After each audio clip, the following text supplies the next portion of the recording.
I want to tell you a funny story about weight loss and my whole journey with my weight.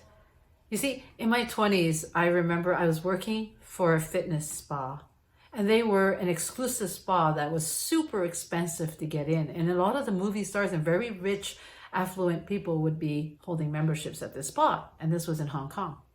Anyways, so I got a job there as the administrative assistant. I was 24 years old. And guess what? I became friends with all the senior managers, with all of senior management, because these managers were all from different parts of the world. So we were all foreigners in Hong Kong. So we became really close. And so what happened is one of the management team, the sales director, asked me, Susan, do you want to be in our before and after campaign for weight loss?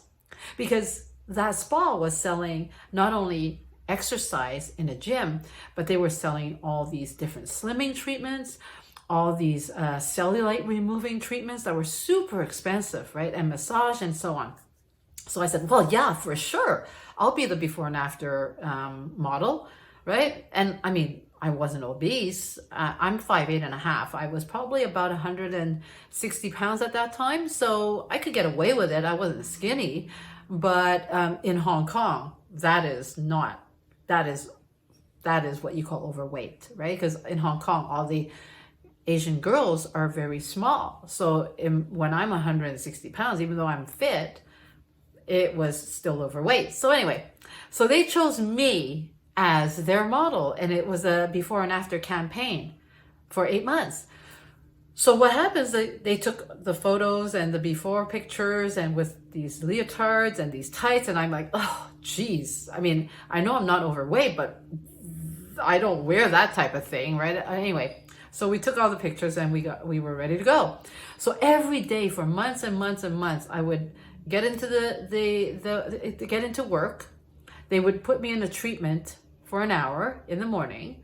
Then I would start my work. At lunchtime, I would go into another slimming treatment, all these electrodes and these cellulite removing massage machines. I mean, you name it, everything.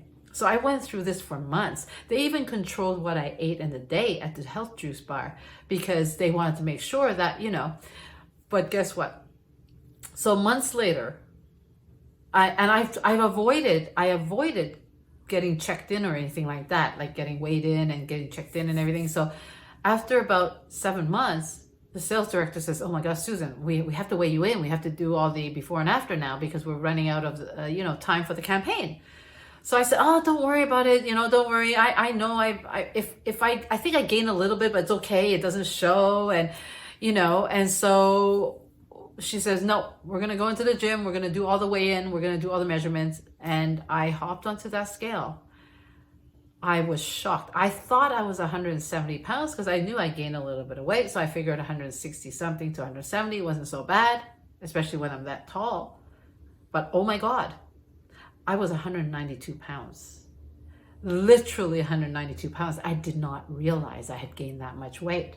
I was shocked, and she was even more shocked. So guess what? We had to do some really big troubleshooting right there.